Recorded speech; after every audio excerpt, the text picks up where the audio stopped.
Hi students. तो पिछले lecture में हम लोग फर्स्ट लेक्चर पढ़े करंट इलेक्ट्रिसिटी का थर्ड चैप्टर का according to your NCERT syllabus, जिसमें हमने बेसिक कॉन्सेप्ट आपको बतलाया पहले लेक्चर में इलेक्ट्रिक करंट का, और उसका डायरेक्शन थोड़ा बताए थे। आज बहुत डिटेल में चलने जा रहा है डायरेक्शन।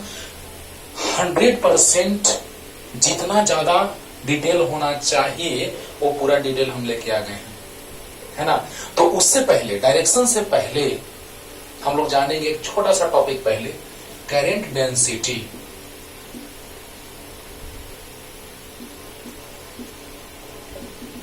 करंट डेंसिटी थोड़ा पहले फील लेते हैं, तब करंट डेंसिटी को समझते हैं, राइट।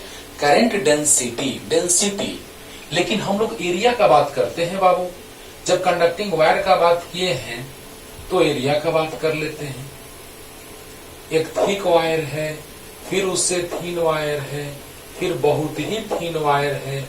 3 वायर हमने कनेक्ट कर दिया, है ना। यहां पे मान लो रेडियस 3r है, यहां पर रेडियस मान लो 2r है, यहां पे रेडियस मान लो r है।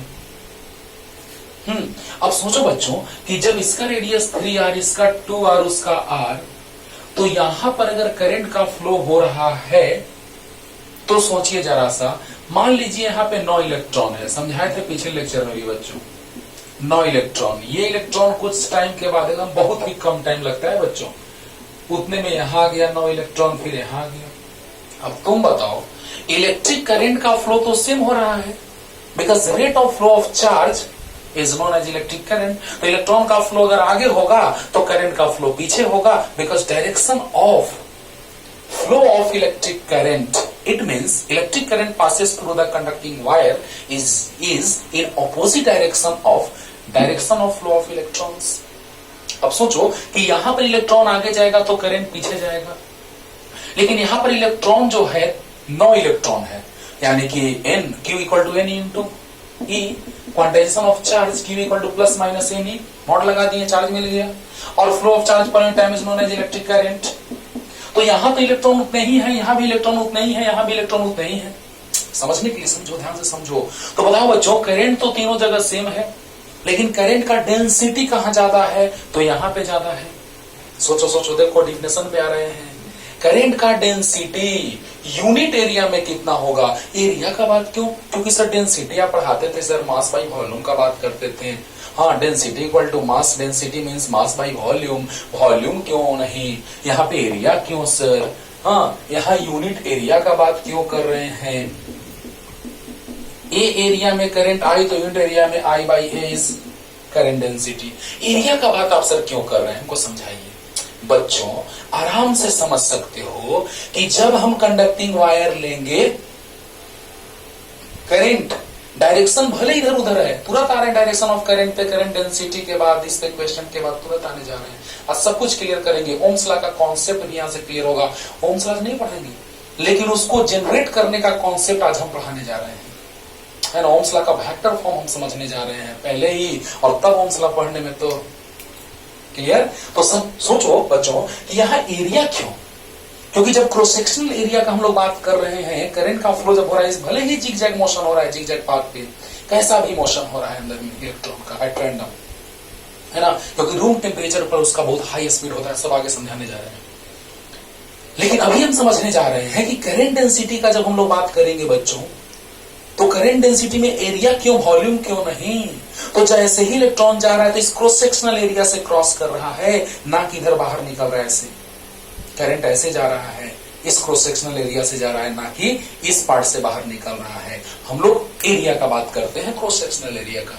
तो बच्चों बताओ कि यहां पर अगर हम एक क्रॉस सेक्शनल एरिया लें, यहां पे ले, यहां पे ले, तो उसके अंदर किसी एक पॉइंट पर हम लोग डिफाइन करने जा रहे हैं करंट डेंसिटी को। तो करंट डेंसिटी मतलब क्या कि current passes through any conducting wire per unit area is known as, बोलो बोलो, क्लियर है ना। यानी कहने का मतलब कि डिफिनेशन यहां से बना कि यूनिट एरिया में डेंसिटी का बात करेंगे तो यहां पे डेंसिटी कम है इलेक्ट्रॉन्स का, यहां डेंसिटी बढ़ गया, यहां डेंसिटी और भी ज्यादा बढ़ गया। यानी डेंसिटी जो है इलेक्ट्रॉन्स का यहां ज्यादा है मैक्सिमम, यहां कम, यहां और कम। यानी यहां पे करंट डेंसिटी सबसे ज्यादा यहां उससे कम, यहां उससे कम। और करंट डेंसिटी में खास बात यह है कि ये वेक्टर क्वांटिटी है, उसका भी डिटेल लास्ट तक लेक्चर देखो, आराम से कॉपी पेन निकाल के बैठ जाओ, ध्यान से सुनो हर एक बात को पूरा एकदम, है ना। तो सोचो बच्चों, करंट डेंसिटी और डायरेक्शन भी इसका होता है करंट के डायरेक्शन में, अभी तुरंत भेज ले जाऊंगा, ठीक है ना। तो सोचिए एरिया का बात हम क्यों कर रहे हैं, ये बात आपके दिमाग में जा चुका होगा कि किसी भी क्लोज एरिया से बात करेंगे तो एरिया में डेंसिटी का बात हम लोग कर रहे हैं, तो वो हो गया करंट डेंसिटी। फिगर से क्लियर हुआ? चलो जल्दी जल्दी बिठाते हैं बच्चों। तो electric current passes through unit area of cross section of conducting wire. तो डिफिनेशन देखिए क्या होगा, या हो गया होगा, electric current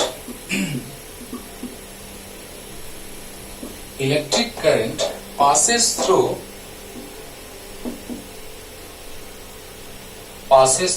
unit area of cross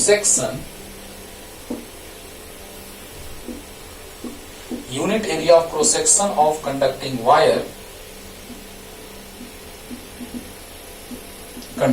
wire is known as current density.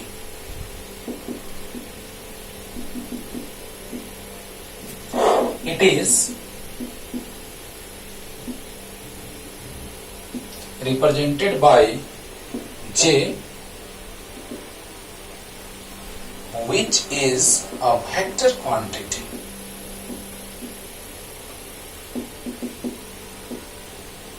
सब कुछ तो समझा रहे हैं, लेकिन उससे पहले एक नोट पॉइंट लिखते हैं, एमवीवीआई पॉइंट। नोट में एमवीवीआई पॉइंट जो आज पूरे लेक्चर में लास्ट तक काम देगा बच्चों, एमवीवीआई पॉइंट। कंपटीशन में भी इसको पूछा जा चुका है। तो डायरेक्शन ऑफ भले ही करंट में करंट वेक्टर क्वांटिटी नहीं है, मैग्नीट्यूड डायरेक्शन दोनों होता है इसमें, but it does not obey the vector addition law of triangle. To this reason electric current is a scalar quantity. पिछले लेक्चर में डिटेल में बताए हैं। तो यहां पे डायरेक्शन जो होगा करंट डेंसिटी का, direction of current density is current density J से रिप्रेजेंट करते हैं बाबू, capital J. Direction of current density J is in the direction of electric current, direction of electric current I.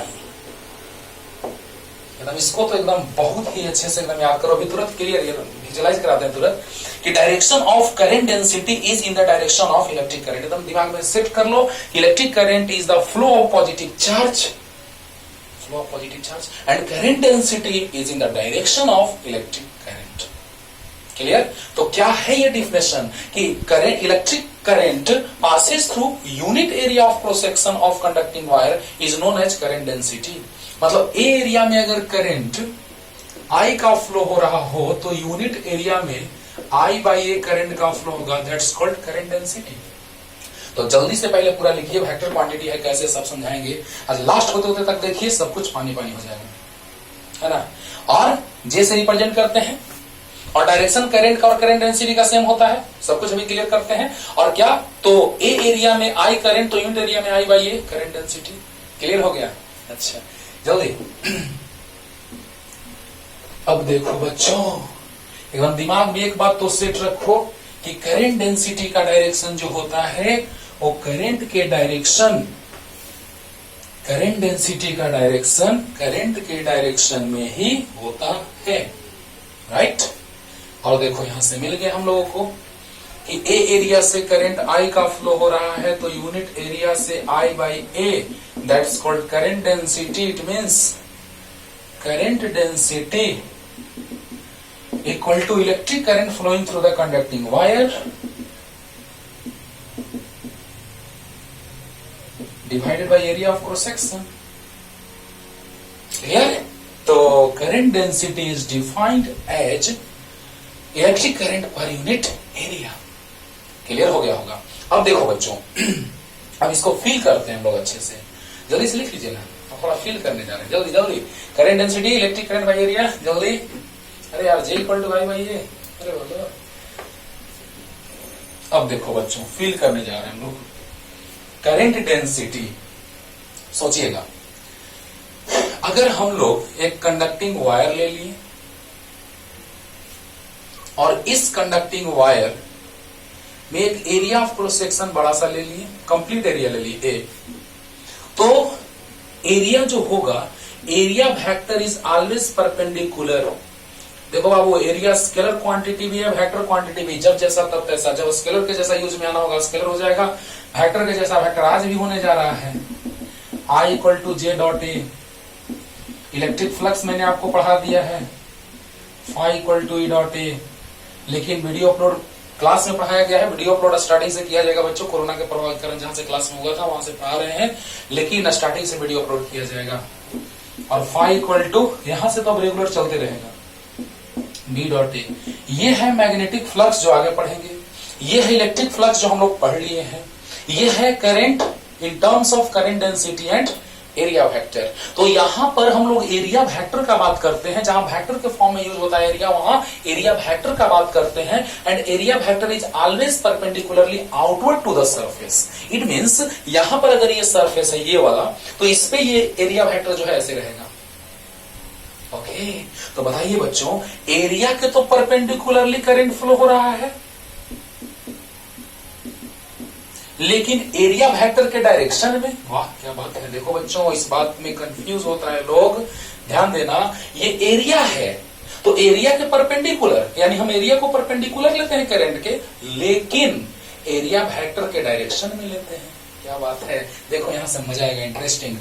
ए और जे के बीच का एंगल देखो, angle between vector A and vector J is theta equal to 0 degree. देखो बच्चों, current का direction जो होता है, फ्लो का डायरेक्शन, वो होता है एरिया के परपेंडिकुलर, बट एरिया वेक्टर के डायरेक्शन में। देखो ये एरिया है, करंट इधर जा रहा है तो एरिया के परपेंडिकुलर, लेकिन एरिया वेक्टर तो ये वाला है ना, और करंट जा रहा है इसी डायरेक्शन में, यानी सेम डायरेक्शन। क्लियर हो गया होगा?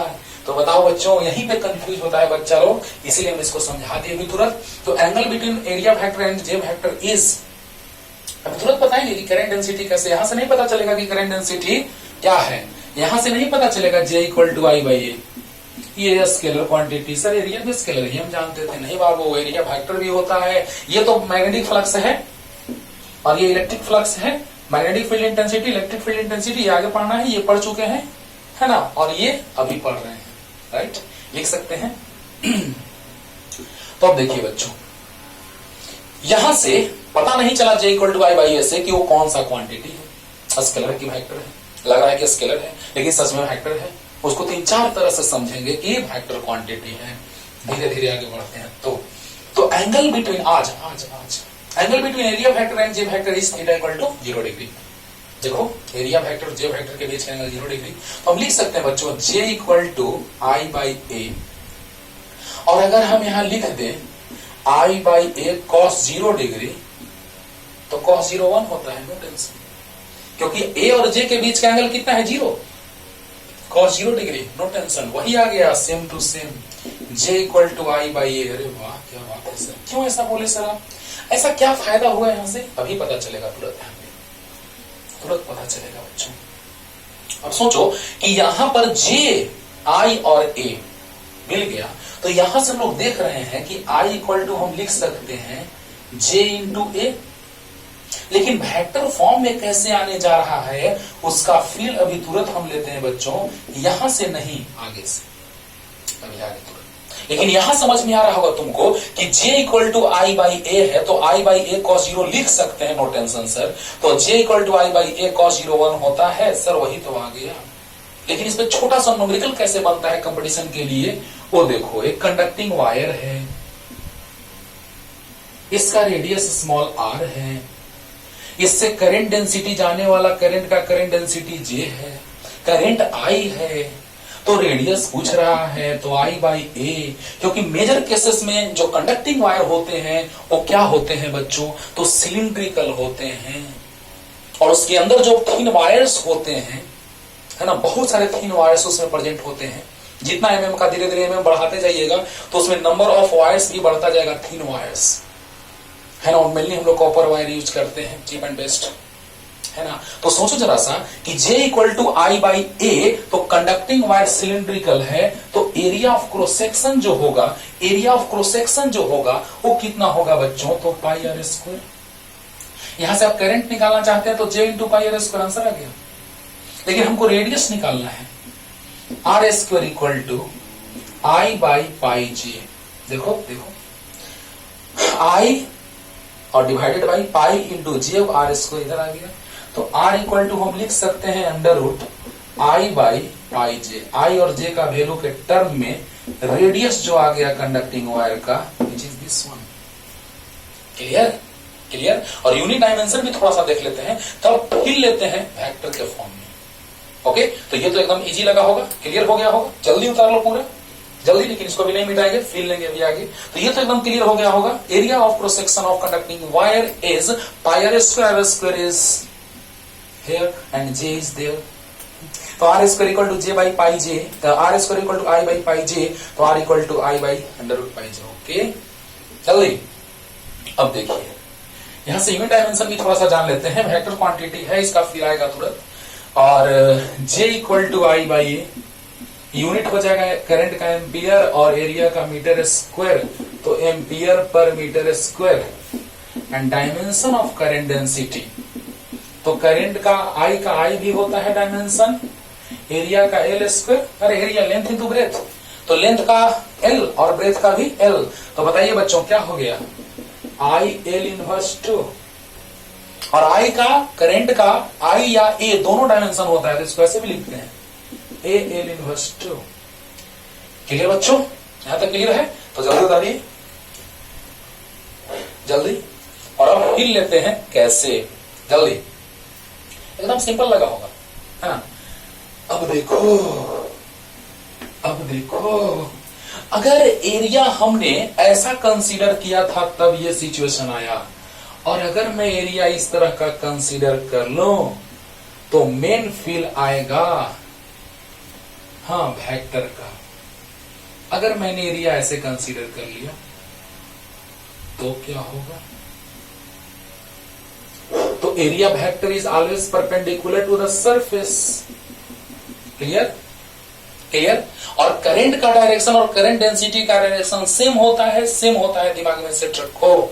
तो करंट का डायरेक्शन और करंट डेंसिटी का डायरेक्शन सेम है। चलो पूरा एरिया ले लिए, अगर स्मॉल एरिया लेते तो डीए लिखते, वो भी लिखेंगे। तो बताओ बच्चों कि यहां पर एंगल जो है थीटा है। देखो यहां पर अब हम क्या लिखेंगे कि angle between area vector and J vector is theta. Theta, सोचो सोचो सोचो, क्योंकि जब हम ए डॉट बी लिखते हैं बच्चों, vector A dot vector B, तो आता है ए बी कॉस थीटा, जहां पे थीटा होता है दो वेक्टर्स के टेल के बीच का एंगल या फिर हेड्स के बीच का एंगल।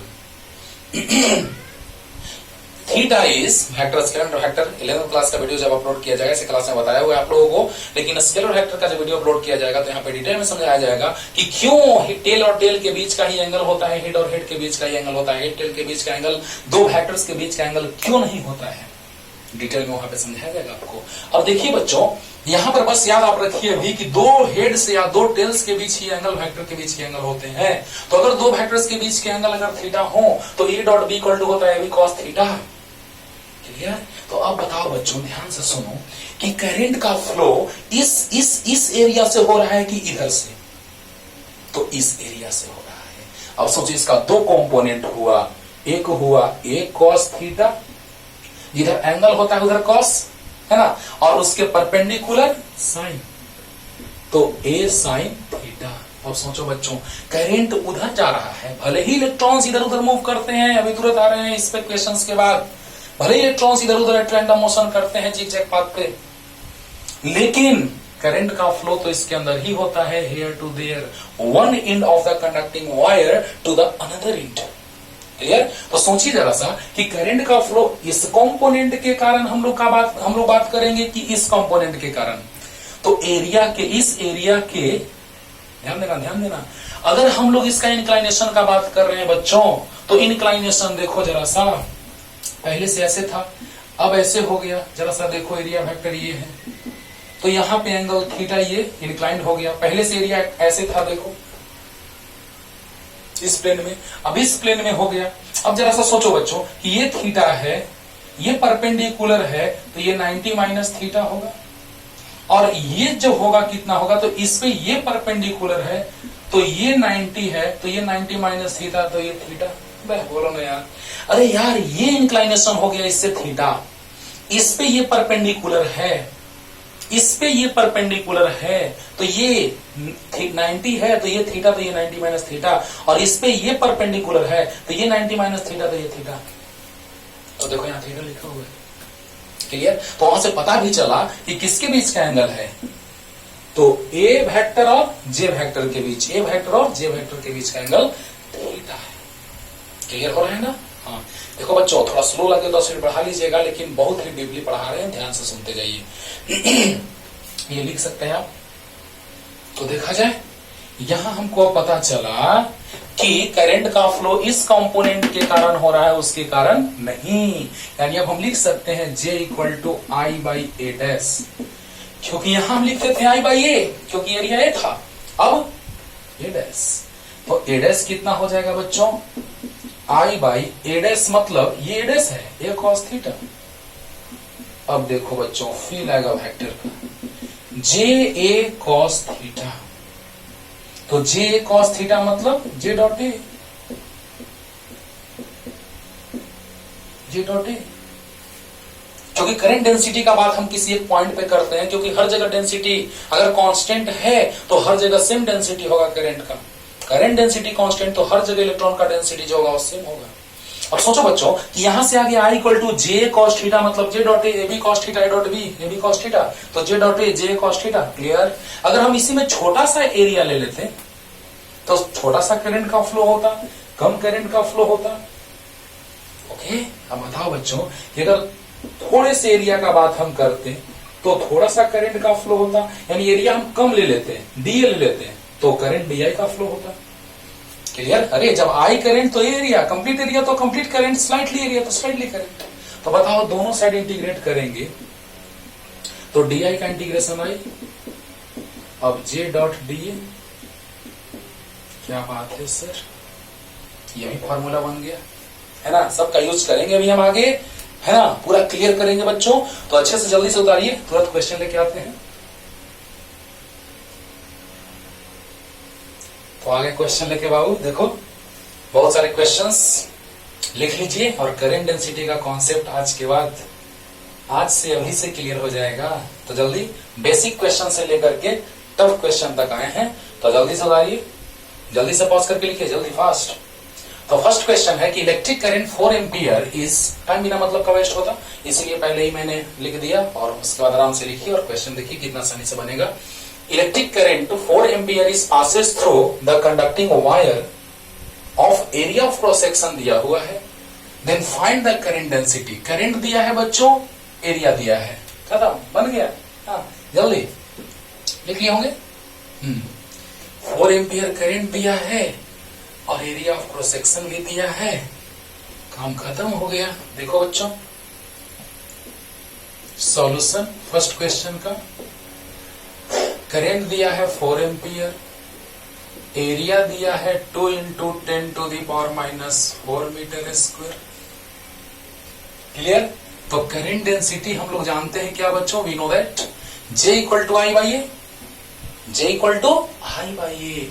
तो बताओ बच्चों I कितना है, 4 ampere divided by area 2 into 10 to the power minus 4 metre square, 2 to जा 4, 2 इंटू पावर ऊपर जाएगा प्लस में हो जाएगा एम्पियर पर मीटर स्क्वायर। इस पे और भी क्या क्वेश्चंस आ सकते हैं, वो भी थोड़ा सा हिंट दे रहे हैं, ध्यान से समझिएगा बच्चों।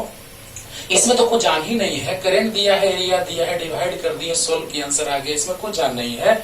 जल्दी से उतारो, 3 में से 2 कोई दिया रहेगा, आराम से हम लोग आंसर ला लेंगे।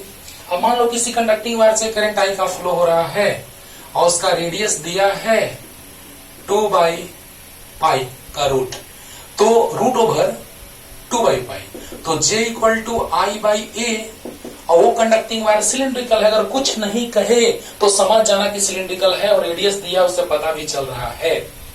ओके, तो बताओ बच्चों, I करंट दिया है I, और 4 ऑप्शन दिया था कि which one of the following is, मान लो कि ऐसा ऑप्शन रहेगा कि which one of the following is current density. आ गया सामने, देखो I by A, A means pi R square, R दिया है इतना तो R स्क्वायर हो जाएगा 2/पाई। देखो बच्चों, ये रूट इधर स्क्वायर आएगा तो R स्क्वायर इक्वल टू 2/पाई, तो I बाई पाई इंटू 2/पाई से pi cancel, I by 2 is the answer. अब इसी में से 3 है, 3 में से कोई 2 दिया रहे, कोई 2 ठो दिया रहेगा, तीसरा निकल जाएगा। अरे बोल दो, हो जाएगा ना। तो बताओ बच्चों, J equal to I by होता है। अगर रेडियस दिया है, अगर कुछ ना कहे तो समझ जाना कि कंडक्टिंग वायर इज सिलिंड्रिकल। तो बताओ, J equal to I by A means pi R square, तो पाई आर स्क्वायर अभी निकाल लिए यहां से, रूट इधर स्क्वायर हो जाएगा 2/पाई, वैल्यू रखें I बाई 2 आंसर है ना। एक नया क्वेश्चन हो गया ये, जल्दी। अब देखिए बच्चों, अब हम नेक्स्ट पे आते हैं, नेक्स्ट क्वेश्चन पे। J दिया है, करंट डेंसिटी इज गिवन,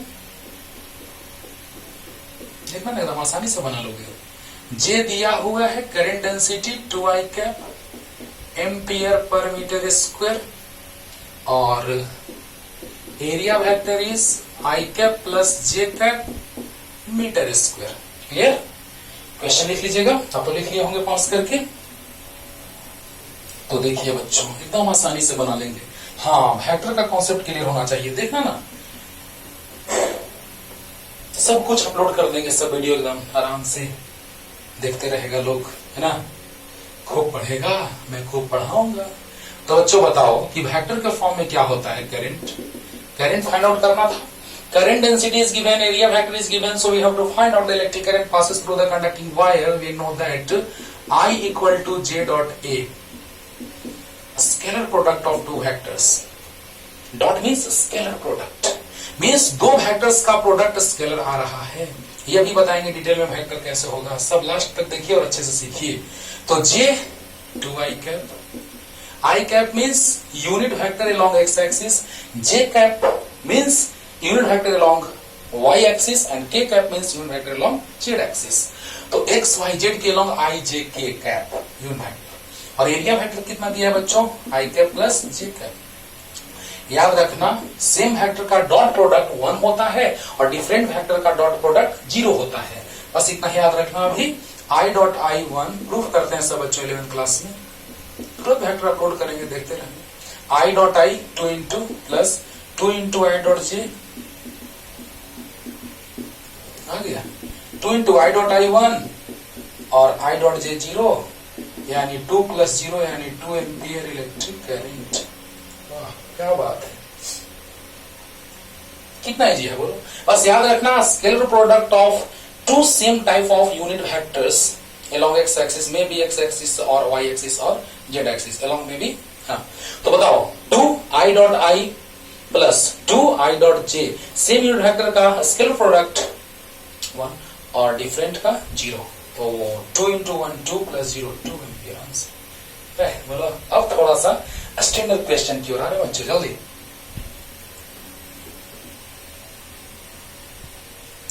अब हम लोग बात करने जा रहे हैं, यहां पे देखिए, ये इंडिकेट किया है रेडियस को। देखो क्या कर रहा है, in the given figure for steady flow of current J1 ratio J2, means यहां पे जो है करंट डेंसिटी J1 है और यहाँ पे करंट डेंसिटी J2 है। मींस यहाँ पे थिक वाला पोर्शन जो है, मोटे वायर का पोर्शन है, वहां पे करंट डेंसिटी J1 है और यहाँ पे करंट डेंसिटी J2 है। आपको हम स्टार्टिंग में समझाए हैं कि यहाँ वाला करंट डेंसिटी ज्यादा होता है, बता चुके हैं। अब बताओ बच्चों, सोचो ऐसे थोड़ा में सोचो, एक पाइप है, मोटा पाइप है, पतला पाइप है। मोटे पाइप से पानी जा रहा है, पतले पाइप में जाएगा तो वहां पे डेंसिटी बहुत ज्यादा हो जाएगा, कॉमन सेंस। तो बताओ बच्चों, यहां से अगर हम चले तो J1 इक्वल टू I, हाँ स्टेडी करंट का बात अगर हम करें, स्टेडी करंट, तो करंट इज कांस्टेंट। देखो बच्चों ध्यान देना, in the given figure for steady flow of current, it means steady flow of current मतलब क्या कि दोनों जगह करंट जो होगा वो सेम होगा। Means I1 equal to I2। Steady current मतलब करंट का वैल्यू जो होगा वो सेम होगा। अब बताओ बच्चों, I J इक्वल टू होता है I बाई ए, तो I इक्वल टू होगा J इंटू ए। बहुत अच्छा, तो J1A1 equal to J2A2। Clear? अरे बोलो यार, J equal to I by A, I equal to J into A. बहुत अच्छा। अब देखो, क्योंकि यहां सोचने वाली बात है, करंट भी उसी में डायरेक्शन में जा रहा है और एरिया जो है उसके परपेंडिकुलर है, यानी एरिया वेक्टर उसी डायरेक्शन में है। हाँ, एरिया वेक्टर उसी डायरेक्शन में, करंट उसी डायरेक्शन में, करंट डेंसिटी उसी डायरेक्शन में, तो एरिया वेक्टर करंट डेंसिटी के बीच का एंगल 0 डिग्री cos 01 सेम वही आएगा। तो J equal to I by आएगा। तो बताओ बच्चों, J1 एरिया 1 इस पोर्शन का एरिया, तो पाई आर स्क्वायर, तो pi area of cross section pi R square means 2r का स्क्वायर, और J2 एरिया तो pi R square, pi into R square, इसका रेडियस आर है, तो पाई से पाई कैंसिल, तो J1 by J2 are square by नीचे आ जाएगा 4r स्क्वायर, 2 का स्क्वायर 4r स्क्वायर यानी 1 बाई 4, यानी J1 रेशियो J2 1 बाई 4 यानी 1 रेशियो 4। कितना आसान है बोलो बच्चों, ध्यान देना। स्टेडी करंट का फ्लो हो रहा है, और अगर डीसी बैटरी, कॉमन सेंस, अभी हम लोग डीसी का बात कर रहे हैं, तो डीसी बैटरी जोड़ेंगे, डीसी बैटरी कनेक्ट करेंगे तो करंट का फ्लो कांस्टेंट होगा। करंट का फ्लो कांस्टेंट अगर स्टेडी नहीं भी दिया रहे तो समझ जाना कॉमन सेंस के स्टेडी करंट अभी फ्लो हो रहा है। क्लियर? तो बताओ बच्चों, स्टेडी करंट का फ्लो हो रहा है तो J1 रेशियो J2 जो होगा 1 रेशियो 4 होगा। सोचने वाली बात है, J2 का वैल्यू ज्यादा होगा, करंट डेंसिटी ज्यादा होगा, सोचने वाली बात है। यहां से भी आ रहा है। लास्ट रिपीटेशन जल्दी से ध्यान दीजिए, I1 इक्वल टू I2 तो J1A1 इक्वल टू J2A2। जल्दी अब बताओ बच्चों, J1A1 तो pi R square area of cross section, तो pi R square equal to J2 pi R square, तो यहाँ 2r का स्क्वायर, यहाँ r का स्क्वायर, यहाँ गया 4r square, J1 by J2 तो r square by 4r square 1 ratio 4 answer. Clear? जल्दी अब देखो बच्चों, अब नेक्स्ट क्वेश्चन जो है आसान भी है, थोड़ा सा टफ भी है ना। ये देखो, अब दोनों फिगर एक साथ बना करके और दोनों क्वेश्चन तुरंत एकदम तोड़ देते हैं बच्चों, बहुत ही आसानी से। ध्यान दीजिएगा, तो यहां पर एक क्यूब है, देखने से पता चल रहा है, हम नहीं कह रहे बच्चों, ये फिगर कह रहा है A B C D E F G H। तो यहां से करंट एंट्री मारा और यहां से करंट निकला, ये मैं नहीं, क्वेश्चन कर रहा है, मैं नहीं बोल रहा हूं रे बाबा।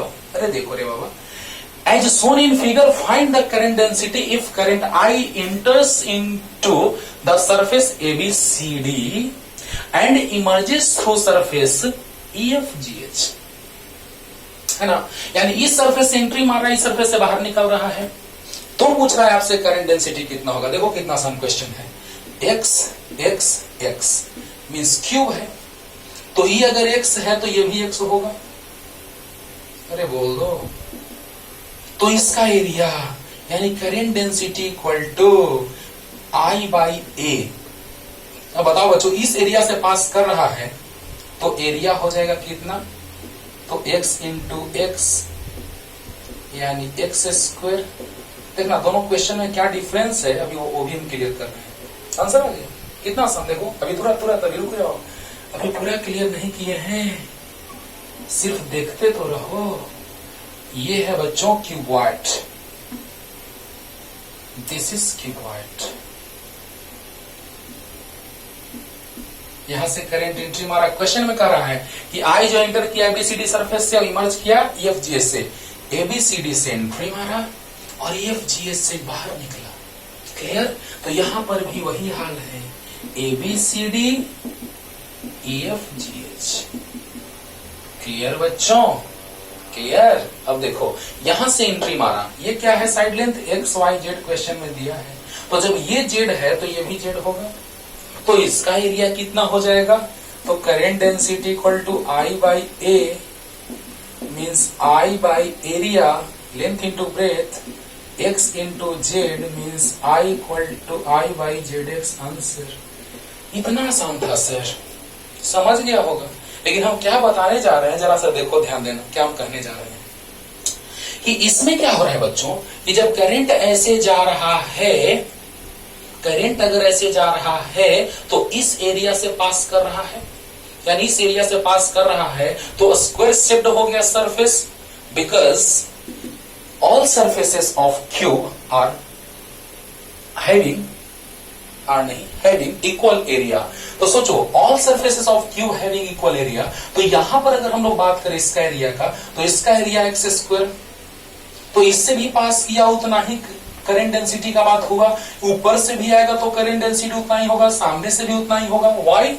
क्यों? क्योंकि सबका सरफेस जो है सेम एरिया का है। क्लियर? तो यहां से जब करंट जा रहा है तो J equal to I by A, X into x.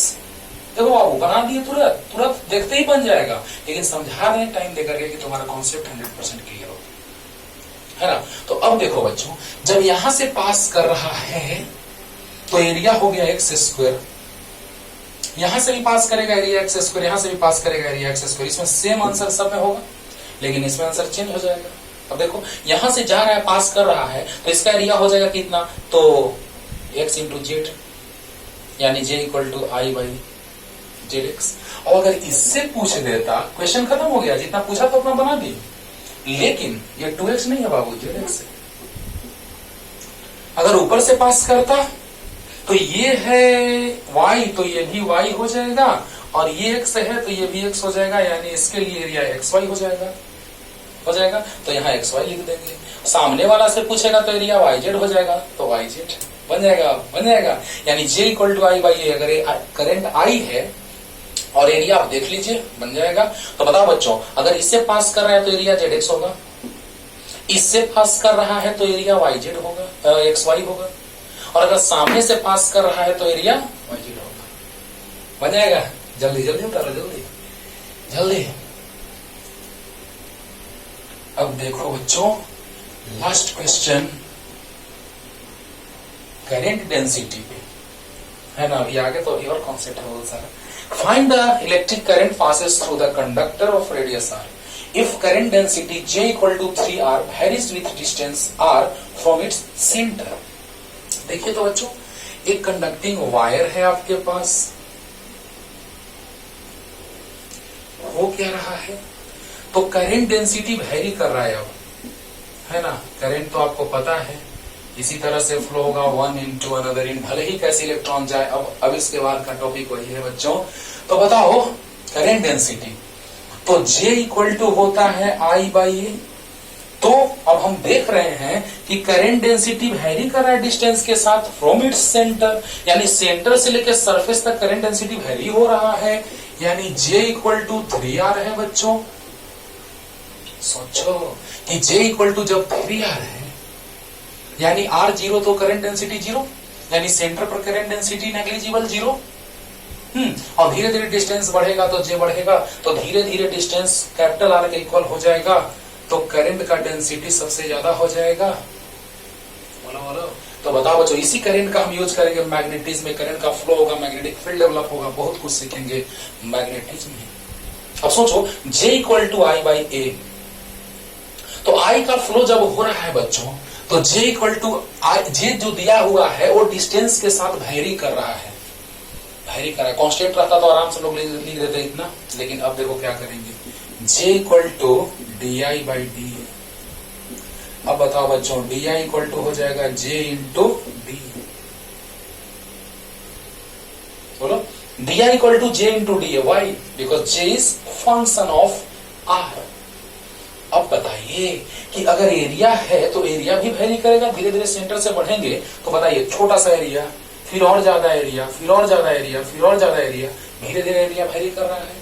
तो हमने क्या किया बच्चों कि एक सेंटर से स्मॉल r डिस्टेंस पर हमने एक सर्कुलर एलिमेंट काट लिया, है ना। जब सर्कुलर एलिमेंट हम लोगों ने बाहर निकाला तो क्या देख रहे हैं कि उसका सेंटर जो है यहां है, तो उसका जो रेडियस है वो 0 से लेके r तक वेरी कर रहा है। बोलो। तो बताओ बच्चों कि हमने एक सर्कुलर एलिमेंट इसमें से कट कर लिया, उसका रेडियस r है, तो इसका थिकनेस कितना है, तो dr है। तो बताइए इसका एरिया कितना आ जाएगा, इसको कट करके और स्ट्रेट फॉर्म में कन्वर्ट कर दीजिए। तो बताइए जो सरकमफेरेंस होगा उसका लेंथ का काम करेगा और जो उसका थिकनेस होगा वो dr। जल्दी बोलो। तो बताओ बच्चों इसका एरिया जो आ जाएगा वो कितना आ जाएगा, तो dA इक्वल टू आ जाएगा 2 पाई r इंटू dr। बोलो हमने क्या किया, इसके सेंटर से r डिस्टेंस पर हमने एक स्मॉल एलिमेंट इंटरसेक्ट किया है ना, सेपरेट किया उसमें से। तो जैसे ही सेपरेट किया, कट किया, तो कट करने के बाद जिसका रेडियस r है, थिकनेस dr है, तो उसका एरिया कितना मिल जाएगा, because we have to required the value of dA। तो बताइए di equal to J dA, clear. यानी इसका रेडियस जो है वो सेंटर से लेकर सरफेस तक वेरी कर रहा है, चेंज हो रहा है कि नहीं हो रहा है, हो रहा है। तो बताइए बच्चों d यहां से आ गया आराम से, एक छोटा सा एलिमेंट हमने कट किया सेंटर से लेकर सरफेस तक, क्योंकि varies with distance r from its centre. कहां से कहां तक चेंज होगा, सेंटर से कहां तक जाएगा, मैक्सिमम सरफेस तक जाएगा। सरफेस तक जाएगा मतलब लिमिट कहां से कहां तक लेंगे, तो 0 से r तक लेंगे, दैट्स ऑल, क्लियर। तो बताइए बच्चों di इक्वल टू हो जाएगा j डॉट da या j इंटू da। क्यों, क्योंकि एरिया वेक्टर का डायरेक्शन और करंट डेंसिटी का डायरेक्शन सेम है, एंगल 0 डिग्री cos 0 1, क्लियर। तो यानी सिंपली हम लिख सकते हैं di equal to j into da। तो जल्दी से यहां तक आइए ना, जल्दी खत्म हो गया, बन गया। इंटीग्रेशन आपको आता है तो देखिए, तो बच्चों तुरंत मिटाते हैं उसको। di equal to j da, तो di equal to j 3r है अकॉर्डिंग टू क्वेश्चन, और 2 पाई r dr है da। da is 2 pi r dr, okay, बस खत्म। जल्दी बनाओ, इतना जल्दी बना लो। अब बताओ बच्चों कहां से कहां तक वेरी कर रहा है, तो सेंटर से लेके सरफेस तक वेरी कर रहा है। यानी कि इंटीग्रेशन करेंगे, सेंटर पर करंट डेंसिटी 0 है, कितना आ जाएगा 6 पाई r स्क्वायर dr। इसको देख लो, di 6 पाई r स्क्वायर dr, राइट। जब रेडियस 0 तो करंट 0, क्यों, रेडियस 0 तो करंट डेंसिटी 0, करंट डेंसिटी 0 तो करंट नहीं होगा, है ना। अब बताइए रेडियस जब r हो जाएगा तो करंट मैक्सिमम i हो जाएगा, क्लियर। तो टोटल करंट निकल जाएगा, di का इंटीग्रेशन i, dx का x तो di का i, 6 पाई बाहर, r का पावर 1 ऐड होगा और उसी पावर से डिवाइड होगा, क्लियर। अरे बोलो बोलो, di का इंटीग्रेशन i 0 से i तक, 6 पाई बाहर, पावर में 1 ऐड, उसी से डिवाइड, 0 से लेके r तक।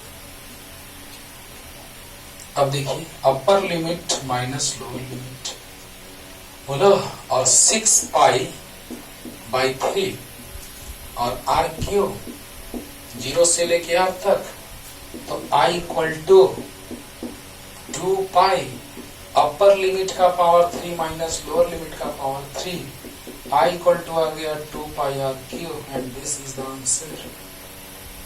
अरे बोलो इंटीग्रेशन तो आता है तुमको, सिंपल इंटीग्रेशन बन गया। 6 पाई बाहर आ गया, r स्क्वायर पावर में 1 ऐड, उसी से divide, okay. Upper limit minus lower limit, di का इंटीग्रेशन i हो गया, अपर minus lower, okay. 6 pi by 3, 2 pi upper limit यानी r क्यूब आ गया, अपर लिमिट का क्यूब माइनस लोअर लिमिट का क्यूब, आंसर। जल्दी अब हम लोग आते हैं बाबू, डिटेल बताने जा रहे हैं करंट के डायरेक्शन के बारे में, है ना। और एक से एक रिलेशन हम आज लाने जा रहे हैं बच्चों, अच्छे से पढ़ते रहिए, एकदम खूब बताएंगे अच्छे से। करंट डेंसिटी का तो क्वेश्चन छूटना नहीं चाहिए आपको, 12 से लेकर के हायर लेवल तक जब आप कंपटीशन में बैठेंगे तो आपसे क्वेश्चन छूटने वाला तो नहीं है ना। तो देखा जाए next direction of flow of direction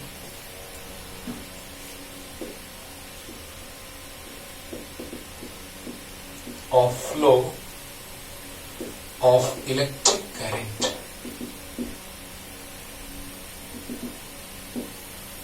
देखो बच्चों ध्यान देना, इलेक्ट्रिक करंट के फ्लो के डायरेक्शन का अगर हम लोग बात करेंगे तो कैसे होता है, उससे पहले हम लोग आ रहे हैं रूम टेम्परेचर पे। जब हम लोग बैटरी कनेक्ट नहीं करते हैं तो क्या होता है, तो बैटरी कनेक्ट करने के पहले कंडक्टिंग वायर का अगर हम लोग बात करें तो उसके अंदर इलेक्ट्रॉन का स्पीड बहुत बहुत ही ज्यादा होता है ना। रूम टेम्परेचर पे बच्चों जब आपको काइनेटिक थ्योरी ऑफ गैसेस का वीडियो अपलोड किया जाएगा, उसमें बताया जाएगा बोल्ट्जमैन कांस्टेंट पे डिपेंड करता है वेलोसिटी, टेम्परेचर पे जिसको हम केल्विन में पुट करते हैं, और मास।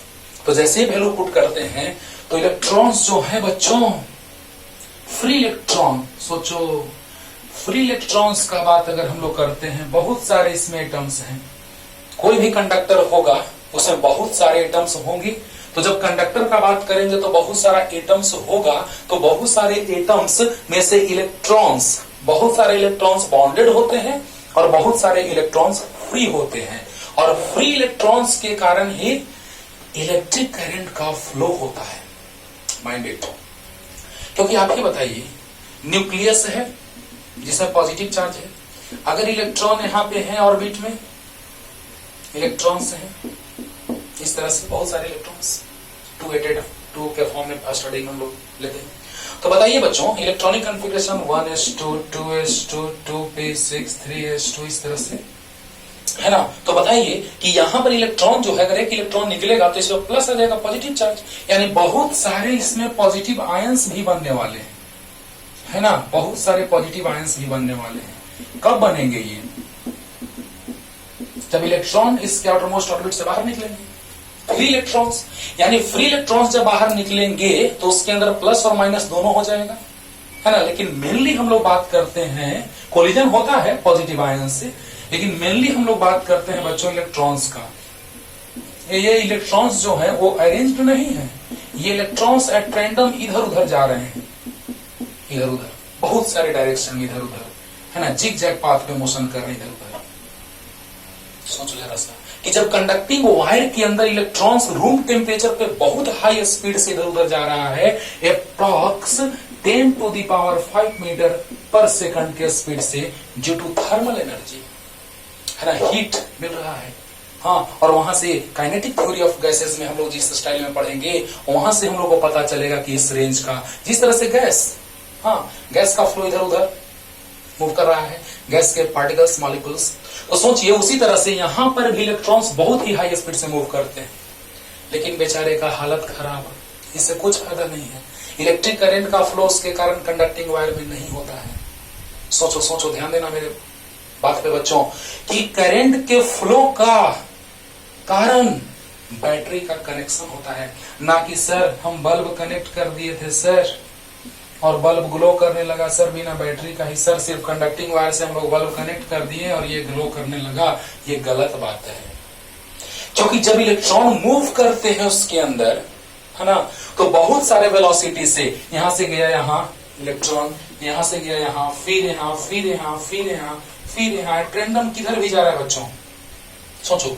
तो एट रैंडम ऐसे ऐसे जा करके पता चला हमको कि जैसे ही इधर उधर जा रहा है, लेकिन फाइनली इनिशियल और फाइनल पोजीशन के बीच जो गैप होता है वो नेग्लिजिबल होता है, और जब गैप नेग्लिजिबल तो डिस्प्लेसमेंट नेग्लिजिबल, तो वेलोसिटी नेग्लिजिबल, और पता चलता है यहां से कि टोटल इनिशियल जो एवरेज वेलोसिटी आता है बच्चों वो 0 आता है। Why? Due to thermal energy, velocity of electrons is too much high, but the average velocity, total average velocity becomes 0।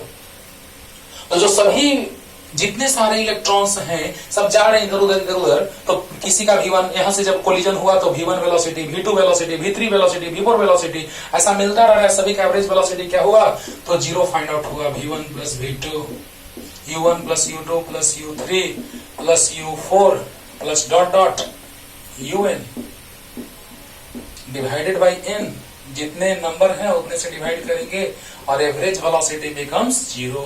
यही रीजन है कि रूम टेम्परेचर पे इसको हम छोड़ देते हैं, मतलब बिना बैटरी के कनेक्शन के उससे करंट का फ्लो नहीं होता है, नहीं होता है। माइंडेड, इस बात पे गौर करना है बच्चों, क्योंकि फाइनली डिस्प्लेसमेंट जो बचता है उन पार्टिकल्स के बीच वो नेग्लिजिबल, और डिस्प्लेसमेंट नेग्लिजिबल, यानी कि करंट का फ्लो नहीं होगा। लेकिन जब बैटरी कनेक्ट करेंगे तो क्या होगा, एवरेज वेलोसिटी 0 तो करंट का फ्लो 0। ध्यान देना। वहां पे हम लोग डायरेक्ट अभी वो भी फिगर बनाएंगे कि इलेक्ट्रॉन बैटरी कनेक्ट करेंगे, इलेक्ट्रॉन इधर आएगा और प्लस वाला उधर मूव करेगा, पॉजिटिव आयंस। लेकिन डिटेल सीखो कि रूम टेम्परेचर पे वेलोसिटी होता है कितना बच्चे इलेक्ट्रॉन का, इलेक्ट्रॉन्स का, फ्री इलेक्ट्रॉन्स का। Because electric current flowing through conducting wire only due to movement of free electrons inside the conducting wire, है ना। तो जिगजैग पाथ पे कैसे भी मूव कर रहा है। एग्जाम्पल ले लो, घर में डॉग रखते हो, कुत्ता बहुत सारे लोग रखते हैं, है ना, और वो देखता है बाहरी कुत्ता को, बाहर के डॉग को देखता है, एकदम आवाज निकालने लगता है, एकदम लगता है कि उसको मार देगा। हाँ, लेकिन फाइनली बेचारा उसी पोजीशन पे अप्रॉक्स पहुंच जाता है, इधर उधर एकदम चिल्ला रहा है, जंप कर रहा है, इधर उधर कर रहा है, फाइनली वहीं पे आ गया। Means average velocity of the dog becomes zero just in a similar way। Electron जो हैं बहुत सारे इधर उधर जा रहे हैं, लेकिन फाइनली उनके बीच का गैप जो है बहुत ही कम, यानी कि नेग्लिजिबल, यानी कि फाइनली देखा जाए तो resultant average velocity becomes zero. और यही कारण है कि कंडक्टिंग वायर से करंट का फ्लो नहीं होता है। बहुत बार मैंने रिपीट कर दिया, क्लियर हो गया होगा। लेकिन अब जब हम बैटरी कनेक्ट करेंगे बच्चों, तब क्या होगा, और वहां से हम लोग को 3 डिफिनेशन सीखने को मिलेगा। ड्रिफ्ट वेलोसिटी, रिलैक्सेशन टाइम, है ना, और करंट डेंसिटी, और बहुत सारे रिलेशन हम लोग आज सीखेंगे। बस ध्यान से सुनते रहो बच्चों। देख लो, अब हम लोग फाइनल फिगर बना रहे हैं कि जब बैटरी कनेक्ट करेंगे, बैटरी कनेक्ट करने के पहले की कहानी, पहले का स्टोरी मैंने आपको सुनाया ड्यू टू थर्मल एनर्जी का, लेकिन उससे एवरेज वेलोसिटी जो मिला वो जीरो मिला। लेकिन अब कंडक्टिंग वायर के अंदर देखो बाबू, इसके अंदर पॉजिटिव आयंस भी होते हैं और इलेक्ट्रॉन्स भी, लेकिन हम लोग मेनली फ्री इलेक्ट्रॉन्स का डिस्कशन करते रहते हैं। जैसे इलेक्ट्रॉन गया, पॉजिटिव आयन से कोलाइड किया, फिर वहां से एक इलेक्ट्रॉन निकला उसी वेलोसिटी से, उसी स्पीड से, लेकिन डायरेक्शन भले ही एट रैंडम चेंज हो रहा है। यहां से इलेक्ट्रॉन आया, पॉजिटिव आयन में कोलाइड किया, यहां से इलेक्ट्रॉन एक निकला उसी स्पीड से, और किसी एट रैंडम किसी भी डायरेक्शन में वो किसी पे से कोलाइड किया, वो किसी से कोलाइड किया, और यही कोलिजन होते रहता है बच्चों। और फाइनली देखो इलेक्ट्रिक फील्ड देने पे क्या होता है, ये एट रैंडम इधर उधर जा रहा था, मान लो ऐसे, लेकिन जब हम इलेक्ट्रिक फील्ड देते हैं तो थोड़ा सा उसका पोजीशन में वेरिएशन आता है, स्लाइटली डिस्प्लेस होता है बाबू, स्लाइटली। यानी देखो तो पोजीशन चेंज होता जा रहा है कंडक्टर के अंदर, ऐसा होगा सिचुएशन। सोचो ऐसा सिचुएशन जब आ रहा है तो फाइनली ये यहां से यहां आ गया, पहले यहां था यहां आ गया। यानी यही कारण है बाबू कि जब हम बैटरी को कनेक्ट करते हैं तो ड्रिफ्ट वेलोसिटी बहुत ही कम आता है। देखो फील करो कि कंडक्टर के अंदर इलेक्ट्रिक करंट का फ्लो किस तरह से होते रहता है बच्चों।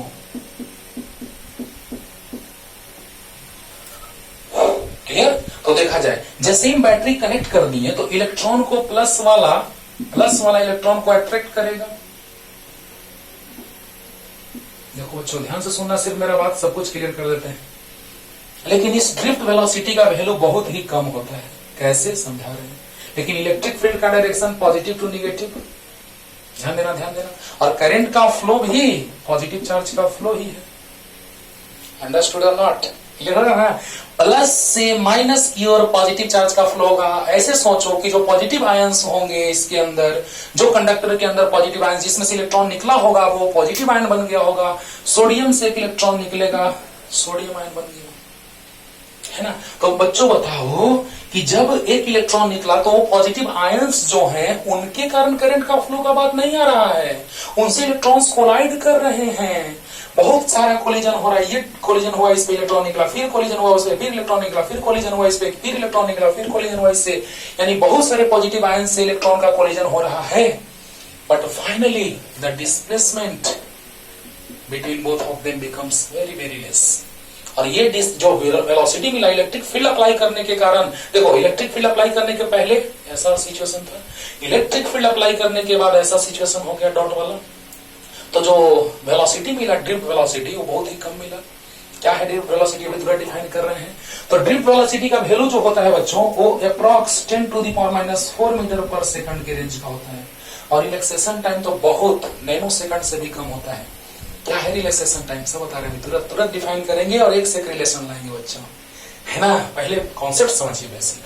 तो जैसे ही बैटरी अप्लाई कनेक्ट करेंगे, तो यहां पर क्या होता है कि प्लस वाला से प्लस पॉजिटिव करंट का फ्लो हुआ। क्यों? क्योंकि उसके अंदर पॉजिटिव आयंस जो होंगे उसको प्लस वाला रिपेल किया होगा और माइनस वाला अट्रैक्ट किया होगा प्लस को। लेकिन इलेक्ट्रॉन, तो इलेक्ट्रॉन मूव करेगा इधर, इलेक्ट्रॉन को प्लस वाला अट्रैक्ट करेगा और माइनस वाला इलेक्ट्रॉन को रिपेल करेगा। तो इलेक्ट्रॉन के मोशन का डायरेक्शन पीछे, क्लियर। तो इलेक्ट्रॉन के मोशन का डायरेक्शन पीछे यानी ड्रिफ्ट वेलोसिटी पीछे, और करंट का डायरेक्शन आगे, और करंट डेंसिटी का डायरेक्शन भी आगे हो जाएगा। क्यों बोलो? करंट डेंसिटी का भी डायरेक्शन आगे क्यों होगा?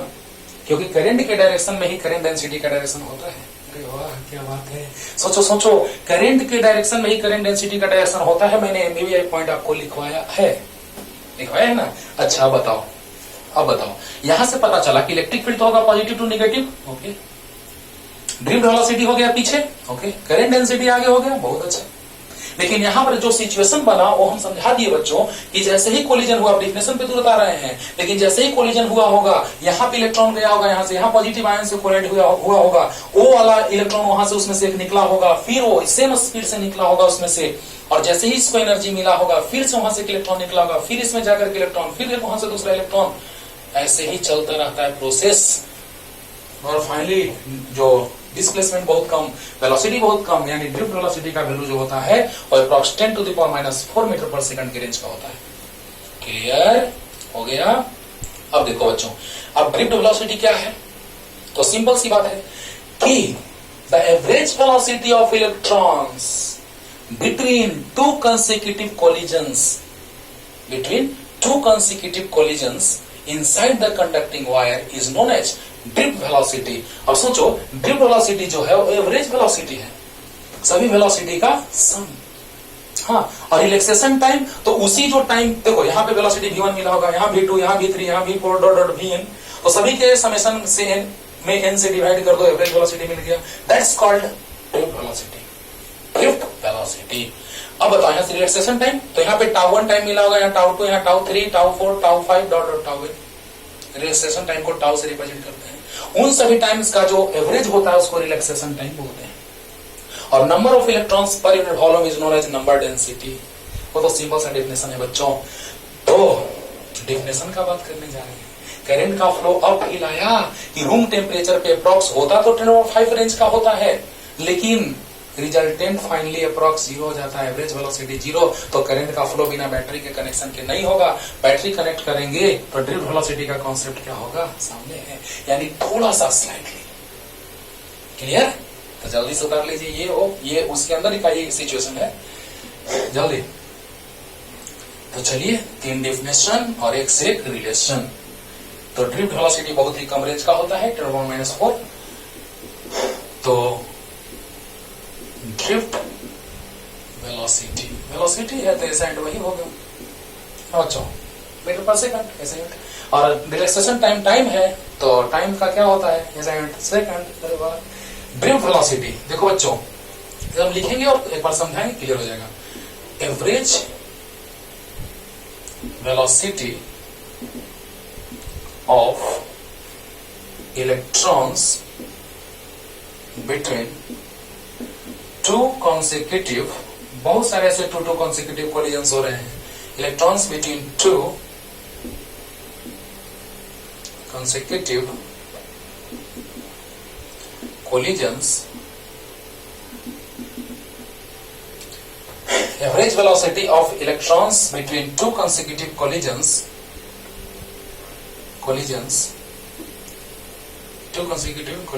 with positive ions। इलेक्ट्रॉन निकला होगा एटम में से, क्योंकि एटम्स बहुत सारे एटम्स रहे होंगे, उस एटम में से इलेक्ट्रॉन निकला होगा तो पॉजिटिवली चार्ज हो गया होगा। हाँ, सोडियम में से एक इलेक्ट्रॉन निकला, सोडियम आयन बन गया। तो consecutive collision with positive ions is known as drift velocity। It is represented by, direct लिख दे रहे हैं VD, it is represented by VD। देखो बच्चों, average velocity of electrons between two consecutive collisions with positive ions is known as drift velocity. यानी जब consecutive collision हो रहा है, अभी देख रहे थे ना फिगर यहाँ पे इस तरह से बनाए थे, वो टकराया, उससे कोलिजन हुआ, उसका कोलिजन उससे, यानी V1 V2 V3 dot dot Vn सभी का एवरेज वैल्यू जो होगा वही हो जाएगा क्या, ड्रिफ्ट वेलोसिटी। यानी हम कह सकते हैं बच्चों की ड्रिफ्ट वेलोसिटी जो है वो सभी वेलोसिटीज के जितने सारे कोलिजन्स हो रहे हैं, चलो तो यहां से इलेक्ट्रॉन इससे टकराया, कोलाइड किया पॉजिटिव आयन से, तो इसका कोलिजन इससे हुआ, इसका कोलिजन इससे इससे इससे ऐसे होता रह रहा है। तो इस इलेक्ट्रॉन का कोलिजन इस पॉजिटिव आयन से हुआ, उसमें से जो इलेक्ट्रॉन निकला उसका सेम स्पीड से, उसका कोलिजन इससे हुआ इस आयन से, हाँ, और उसका कोलिजन फिर इलेक्ट्रॉन निकला वहां से, उसका इस आयन से हुआ, फिर यहां से इलेक्ट्रॉन निकला फिर आयन से हुआ। मींस यहां V1 V2 V3 V4 dot dot Vn सभी का जो एवरेज वेलोसिटी हुआ, दैट्स कॉल्ड ड्रिफ्ट वेलोसिटी। तो average velocity of electrons between two consecutive collision with positive ion is known as, means positive ion से collision हुआ, तो ऐसे से टू कंसेक्यूटिव कोलिजन्स बहुत सारे हैं, ऐसे से टू कंसेक्यूटिव कोलिजन्स बहुत सारे हैं, उन सभी के एवरेज वेलोसिटी को क्या कहते हैं बच्चों, ड्रिफ्ट वेलोसिटी। क्लियर हुआ? चलो जल्दी लिखो, जल्दी। और इसी में थोड़ा सा चेंज करेंगे, बस आ जाएगा relaxation time.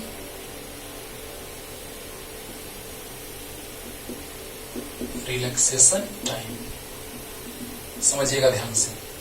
Average time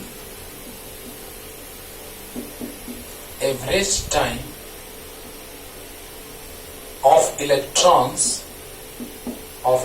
between two consecutive collisions with positive ion is known as, कितना सन है बाबू बोलो, relaxation time. It is represented by tau, ध्यान दीजिएगा।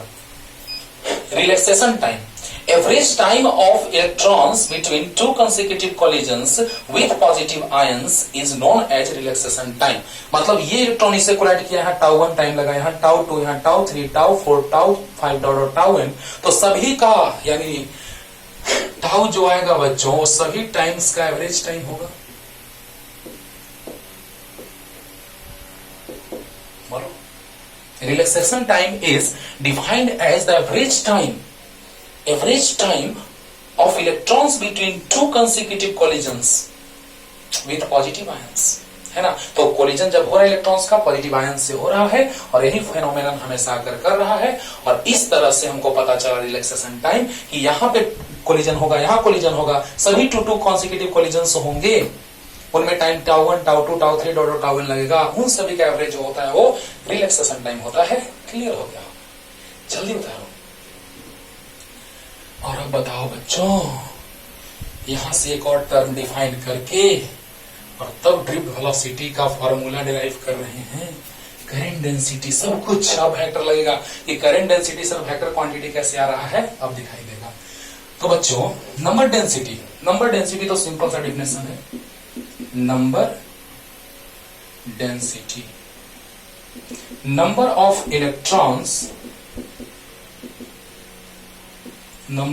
electrons per unit volume inside the conducting wire. Number of electrons per unit volume inside the conducting wire is known as number density. It is represented by small n. तो number density equal to हो गया बच्चों number of electrons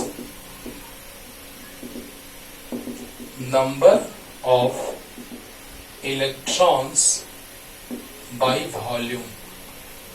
यानी number density number of electrons का कोई ऐसा unit नहीं होता है, नंबर का कोई यूनिट नहीं, और यहाँ वॉल्यूम का मीटर क्यूब यानी पर मीटर क्यूब, यानी ये साइड जो होगा नंबर डेंसिटी का पर मीटर क्यूब होगा, मीटर इनवर्स 3 होगा। क्लियर हो गया होगा? अरे बोल दो नंबर डेंसिटी है तो number by volume, number per unit volume, तो नंबर का कोई यूनिट नहीं, वॉल्यूम का मीटर क्यूब, तो मीटर इनवर्स 3। क्लियर?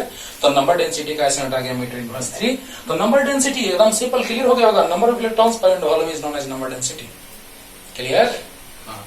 तो अब हम लोग आ रहे हैं बच्चों ड्रिफ्ट वेलोसिटी के फॉर्मूला पे। लिख लिया होगा या बैक करके लिख लेना, नंबर ऑफ इलेक्ट्रॉन्स पर यूनिट वॉल्यूम याद हो गया। हाँ देखो बच्चों, तो ड्रिफ्ट वेलोसिटी तो v1 प्लस v2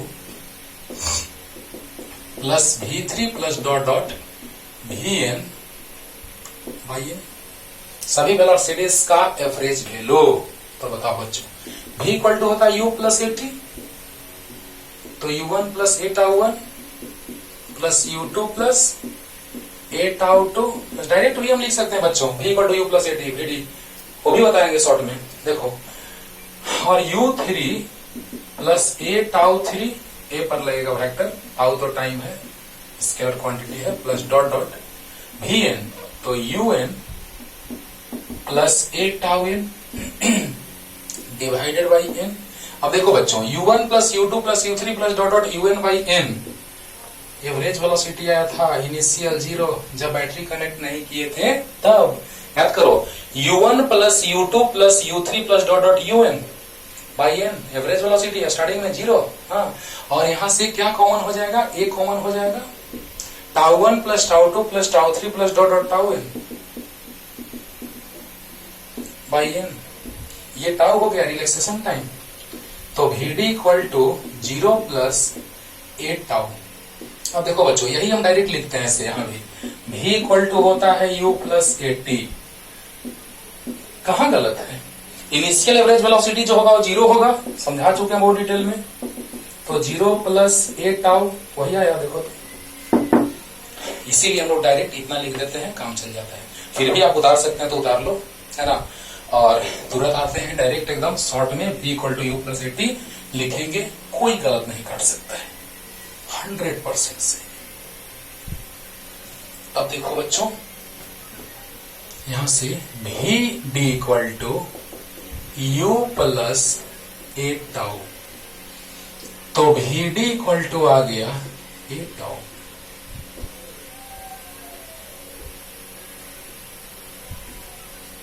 क्लियर? यहां तक क्लियर? अब देखो बच्चों, यहां से vd इक्वल टू आ गया 8 टाउ। अब सोचो तो जरा सा कि यहां से F इक्वल टू आप a में जानते हैं, इलेक्ट्रॉन मूव कर रहा है तो इलेक्ट्रॉन का मास, और F इक्वल टू QE जानते हैं, एकदम वेक्टर फॉर्म में भी लिखेंगे बच्चों और पूरा फील लाएंगे, charge on electron is minus C, एकदम वेक्टर के स्टाइल में फील लेंगे। इलेक्ट्रिक फील्ड दिए, मोशन होगा, एक्सेलरेट होगा। F इक्वल टू a में, अब F equal to minus EE, तो दोनों equal, MA equal to minus EE आया बच्चों। अब देखो, तो यहां से A इक्वल टू आ गया माइनस EE बाई ME। अच्छी बात है, क्योंकि इलेक्ट्रिक फील्ड आगे है तो एक्सप्रेशन इलेक्ट्रॉन का पीछे होगा, अच्छी बात है। अब यहां से क्या रख दे बाबू, vd इक्वल टू आ गया minus EE by ME into tau. अब vd इक्वल टू आ गया minus E tau E by ME। देखो बच्चों, डिफरेंट टाइप्स ऑफ रिलेशन आने जा रहे हैं, बहुत सारे हम रिलेशन लाने जा रहे हैं बच्चों, ध्यान से दीजिएगा, ध्यान यहाँ पे दीजिएगा कि vd इक्वल टू आ गया minus E tau by ME into, एकदम सिंपल है बच्चों, ये बहुत पहले से बताते आ रहे हैं तुम लोगों को। F इक्वल टू A में होता है, F इक्वल टू QE है तो Q की जगह माइनस E, तो LHS इक्वल तो RHS equal, electric field forward direction में तो एक्सेलरेशन बैकवर्ड डायरेक्शन में रख दिए। अब अगर इसका मॉड निकालो, सही बात है, देखो इलेक्ट्रिक फील्ड आगे तो ड्रिफ्ट वेलोसिटी पीछे, माइनस साइन वही तो बता रहा है, इलेक्ट्रिक फील्ड फॉरवर्ड तो ड्रिफ्ट वेलोसिटी बैकवर्ड, दोनों साइड मॉड ले लो। तो मॉड ले लोगे बच्चों तो क्या आ जाएगा बोलो, vd इक्वल टू आ जाएगा E tau by ME into E, अब सब में आप लिखते जाइए जल्दी जल्दी। हाँ, कि this is the relation between drift velocity and electric field intensity. ये हो गया। अगर रिलेशन इसमें लाना रहे तो आ गया relation between drift velocity Vd and electric field intensity E। Direct लिख सकते हो। तो यहां लिख दीजिएगा। अगर आपको से पूछेगा एग्जाम में कि drift velocity electric field intensity में रिलेशन लाओ, तो लिख दोगे क्या, Vd equal to E tau by me into E। नहीं लिख दोगे, लिख दोगे। अच्छा याद करो बच्चों, हम बताए हैं बहुत बार ऐसा, E equal to K Q by R square, K Q by R into 1 by R, E equal to V by R. R मतलब कि डिस्टेंस, यहाँ लेंथ है। करंट का फ्लो होगा तो फाइनली इस एंड से इस एंड तक का डिस्टेंस L है। तो बताओ E इक्वल टू क्या लिख दे, V बाई L। आर की जगह L, अरे आर की जगह डिस्टेंस, तो E equal to V by L। याद रखना इसको, इसको याद रखो। अब देखो बच्चों, यहां से ये आ गया relation between drift velocity and electric field intensity. यहां से एक और रिलेशन आ जाएगा, Vd equal to E tau by me into E की जगह क्या लिख दे, V बाई L। एक और रिलेशन आ गया। क्या यहां लिख लोगे, रिलेशन बिटवीन, आप लिखिए जल्दी से लिखिए, relation between drift velocity and potential difference.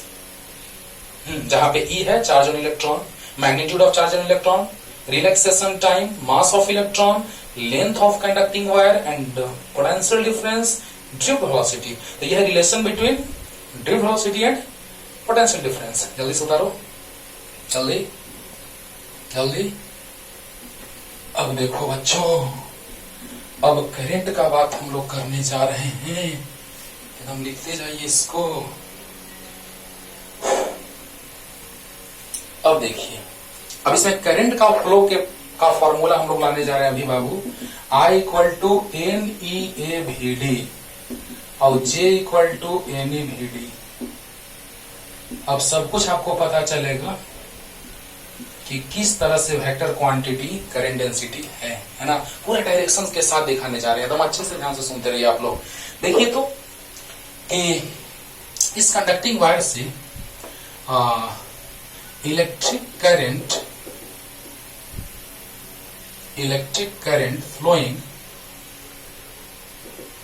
flowing through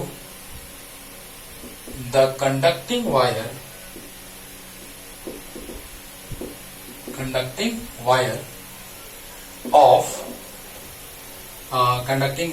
is I and electric charge delta Q passes through it in time delta t। ये सब चीज थोड़ा लिखना जरूरी है बाबू, ध्यान दीजिएगा बच्चों। जब करंट आगे जा रहा है तो करंट डेंसिटी भी आगे होगा, ये हम बात बोल चुके हैं तुमको, क्योंकि करंट डेंसिटी का डायरेक्शन करंट के डायरेक्शन में होता है। ओके, अब देखो याद करो, I इक्वल टू होगा delta Q by delta T. ये तो पता है तुमको, I इक्वल टू होता है delta Q by delta T. ये नहीं होता है, होता है बच्चों। अब देखो यहां से I निकल गया, बहुत अच्छा। ये तो लाना ही है तो उसको मिटाते हैं अभी। अच्छा एक बात बताओ बच्चों कि क्वांटाइजेशन ऑफ चार्ज क्या कहता है। अकॉर्डिंग टू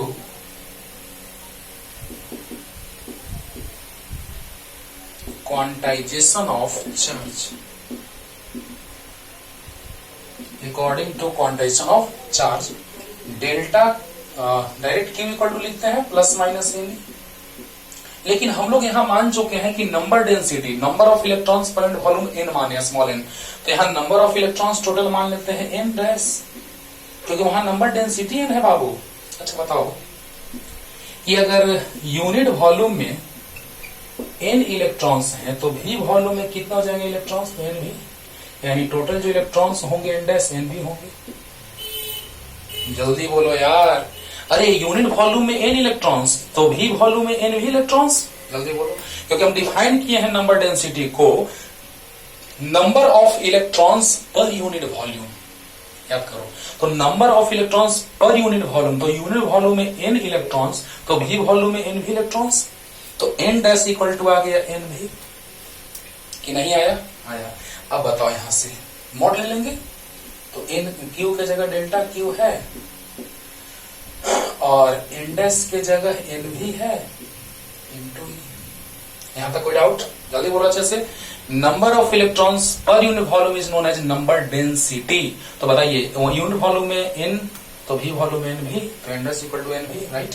तो बताइए बच्चों यहां से डेल्टा क्यू, क्योंकि ये है टोटल नंबर ऑफ इलेक्ट्रॉन्स, वो है नंबर ऑफ इलेक्ट्रॉन्स पर यूनिट वॉल्यूम, तो भी वॉल्यूम में एन भी आ गया, तो इंडेक्स इक्वल टू एन भी क्लियर हो गया होगा। अब बताओ एन इंटू ई। अब बताओ वॉल्यूम क्या होता है? Area into length, area into length. अब बताइए यहां से यहां तक जाने में टाइम टी लगा है, डेल्टा क्यू चार्ज का फ्लो होने में टाइम डेल्टा टी लगा है। जल्दी बता दो बच्चों, यहां से यहां तक जाने में करंट को डेल्टा टी टाइम लगा, यानी इलेक्ट्रॉन को यहां से यहां तक आने में टाइम डेल्टा टी लगा होगा। तो बताइए volume equal to area into length, और लेंथ इक्वल टू कितना आ जाएगा? तो वेलोसिटी इंटू टाइम। अरे मेरे भाई ड्रिफ्ट वेलोसिटी vd है और टाइम डेल्टा टी, तो distance equal to speed into time नहीं होता है? इतना आसान है।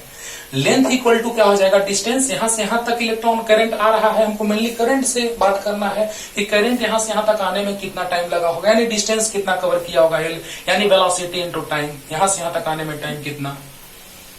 Delta T. क्लियर? तो बताइए बच्चों यहां से यहां तक करंट जाने में डेल्टा टी टाइम, तो इलेक्ट्रॉन आने में डेल्टा टी टाइम, तो distance equal to speed into time. Clear? अब बताओ बच्चों velocity equal to area into length, volume equal to area into length, volume equal to area into length. तो area कितना? A है, area of cross section of wire is A and length is L, vd into delta T. जल्दी बोलो volume equal to area into length, volume equal to area into length, तो v equal to आ गया A into. Clear? तो देखिए तो यहां volume की जगह हम रख दे बच्चों ए vd डेल्टा टी। क्लियर? तो डेल्टा क्यू इक्वल टू आ गया N E A vd delta T. जल्दी यहां तक आ जाओ, जल्दी जल्दी जल्दी, एकदम सिंपल है बाबू। I equal to delta Q by delta T, एकदम क्लियर, थ्योरी क्लियर हो गया होगा। और क्यू इक्वल टू होता है plus minus N E N dash, क्योंकि टोटल नंबर ऑफ इलेक्ट्रॉन्स मान नंबर ऑफ इलेक्ट्रॉन्स पर यूनिट वॉल्यूम है, लेकिन यहाँ टोटल नंबर ऑफ इलेक्ट्रॉन्स है, तो टोटल नंबर कितना है? N V into E. तो डेल्टा क्यू इक्वल टू आ गया एन ई और v के जगह area into length, length equal to vd into delta T. Clear? तो बताओ बच्चों N E A vd delta T. जल्दी जल्दी। अब देखो बच्चों यहां से आ गया क्या? तो देखा जाए यहां से आ गया बच्चों delta Q by delta T equal, देखो डेल्टा टी को हमने नीचे ला दिया, आ गया N E A vd। Clear? और delta Q by delta T I होता है, अरे वाह, एन ई ए vd। इसमें क्या लिखोगे? तो this is the relation between electric current and drift velocity. जल्दी लिखो, this is the relation between electric current and drift velocity. जल्दी। यहां से एक लाइन और आ गया, I by A equal to N E vd। ये आ गया नीचे, तो N E vd, right. I by A J होता है एन ई vd। अरे वाह, अब यहां पे क्या लिखोगे? तो this is the relation between current density and drift velocity. Clear हुआ? अरे वाह। अब देखो बच्चों यहां से vd का मैग्नीट्यूड हमने लाया है, पीछे भी देखना, vd लाए थे हम लोग ई टाउ, याद करो ई टाउ बाई एम ई, कुछ ऐसा था, देखना देखना।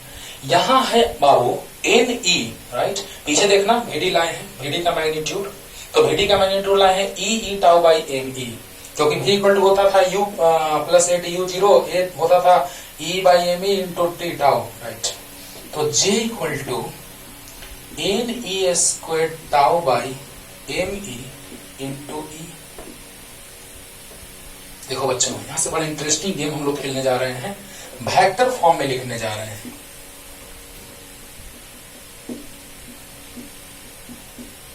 वेक्टर फॉर्म, इसका भी वेक्टर फॉर्म। चलो देखना, ध्यान देना, करंट आगे तो करंट डेंसिटी भी आगे, करंट आगे तो करंट डेंसिटी भी आगे, और इलेक्ट्रिक फील्ड इंटेंसिटी भी आगे। तो बताइए, इलेक्ट्रिक फील्ड इंटेंसिटी और करंट डेंसिटी आगे, ये तो सब स्केलर क्वांटिटी है, राइट। तो बताइए जे और ई दोनों सेम डायरेक्शन में है, तो वेक्टर फॉर्म में क्या हो जाएगा, J vector equal to N E square tau by M E into E vector. अच्छा, अभी तुरंत ये काम देगा भैया, इसको साइड में लिख लेते हैं बच्चों, चलो छोड़ दो ना, नीचे छोड़ दो। और इसका वेक्टर फॉर्म जब लिखेंगे, अब तुम बताओ क्यों लिख दिए ऐसे माइनस, क्योंकि सर ड्रिफ्ट वेलोसिटी पीछे है और करंट डेंसिटी आगे है, इसलिए माइनस लगा दिए। हाँ, सोचो बच्चों, इसका वेक्टर फॉर्म जो होगा, वेक्टर लगा दिए तो vector having both magnitude and direction, तो मैग्नीट्यूड जो हुआ बच्चों वो हुआ ये, और डायरेक्शन एक का पीछे एक का आगे तो साइन माइनस। लेकिन इसमें करंट डेंसिटी और इलेक्ट्रिक फील्ड इंटेंसिटी दोनों का डायरेक्शन सेम है, जे भी आगे और ई भी आगे, तो फॉरवर्ड डायरेक्शन में दोनों प्लस, यानी यहाँ प्लस। बोलो जल्दी बोलो, अरे बोलो। अब देखो बच्चों, इसको मिटाएं, यहीं पे इसको लिख देते हैं, ये काम देगा ये।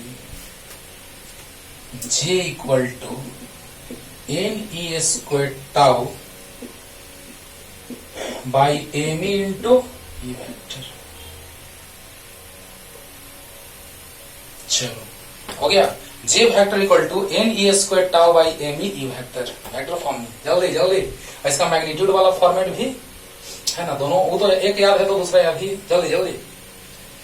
अब देखो, देखते रहो ना, देखो कहां से कहां रहे बच्चों, ये कहां गए हम यूं ही साथ साथ चल के, तेरे बाहों में ऐ जानम मेरे जिस्म जा पिघलते।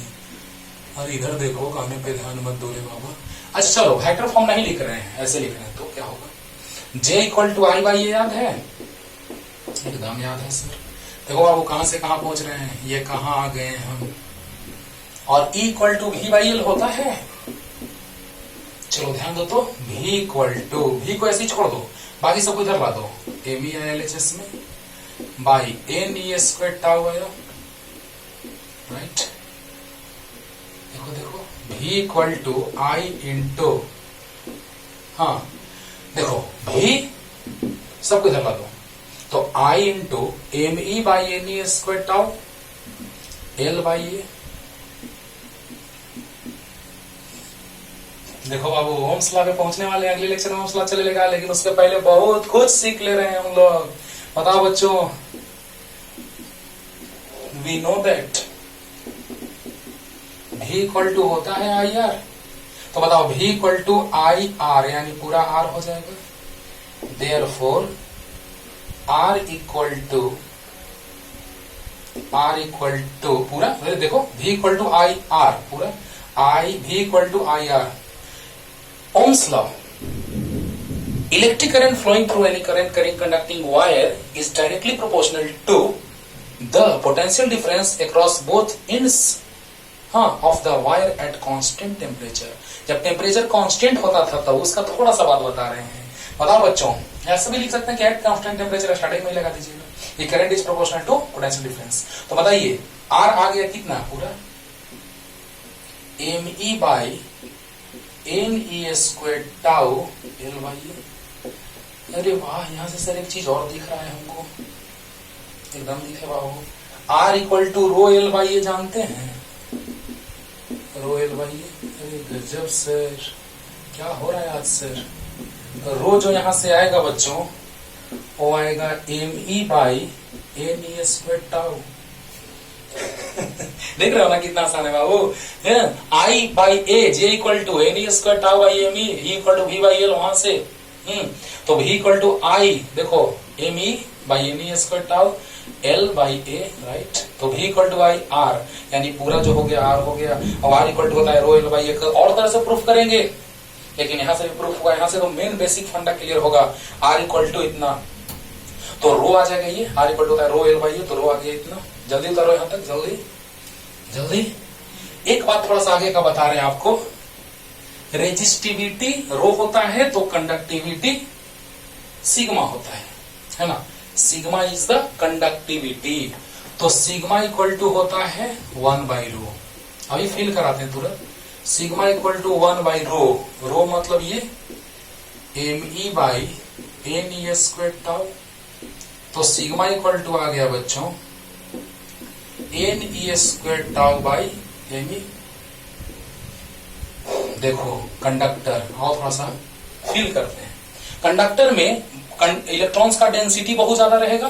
तो इलेक्ट्रॉन्स का डेंसिटी बहुत ज्यादा रहेगा, तो जितना ही ज्यादा इलेक्ट्रॉन का डेंसिटी रहेगा उतना ही ज्यादा उसका रेजिस्टिविटी कम होगा। यानी एन बढ़ेगा, इंक्रीज करेगा तो रो डिक्रीज करेगा। सही बात है, कंडक्टर का रेजिस्टिविटी बहुत कम होता है, लेकिन एन बढ़ेगा, इंक्रीज करेगा तो कंडक्टिविटी इंक्रीज करेगा। बोलो बोलो, अरे बोलो। जैसे ही करंट इंक्रीज करेगा, जैसे ही नंबर ऑफ इलेक्ट्रॉन्स इंक्रीज करेगा तो कंडक्टिविटी इंक्रीज करेगा। कंडक्टिविटी को डिफाइन करेंगे आगे। Conductivity is defined as reciprocal of resistivity. Reciprocal of resistivity is known as conductivity. सब डिफाइन करेंगे अच्छे से डिटेल में। बस थोड़ा सा यूज था इसका यहाँ पे, इसलिए हम समझा दी, क्योंकि आगे का चीज भी हम कुछ कुछ बता रहे हैं कि आपको आगे बहुत फील आएगा, है ना। तो बताइए, सिग्मा कनेक्टिव नाम से नहीं पता चला। रेजिस्टिविटी रेसिस्ट करने की कैपेबिलिटी, और कंडक्टिविटी कंडक्ट करने की कैपेबिलिटी। रेसिस्टिविटी रेसिस्ट करने की, रोकने की। तो नंबर ऑफ इलेक्ट्रॉन जितने ही ज्यादा होंगे रेजिस्टिविटी उतना ही कम होगा, लेकिन नंबर ऑफ इलेक्ट्रॉन जितने ही ज्यादा होंगे यूनिट वॉल्यूम में तो करंट डेंसिटी उतना ही ज्यादा होगा। अब देखो, जब टेम्परेचर पे भी डिपेंड करता है बच्चों, फील कराएंगे, थोड़ा सा फील कराते हैं। जैसे ही हीटेड अप करेंगे तो ये टाइम जो है रिलैक्सेशन टाइम, और टाइम जैसे ही टेम्परेचर देंगे तो बहुत तेजी से इलेक्ट्रॉन्स ऑसिलेट होंगे, बहुत तेजी से ऑसिलेट वाइब्रेट होंगे। तो यहां पर क्या आप देख रहे हैं कि टाइम डिक्रीज कर जाएगा तो रेजिस्टिविटी इंक्रीज करेगा। यानी आपको पता होना चाहिए कि कंडक्टर को टेम्परेचर देते हैं, हाँ इंक्रीज कराते हैं तो उसका रेजिस्टेंस रेजिस्टिविटी इंक्रीज करता है।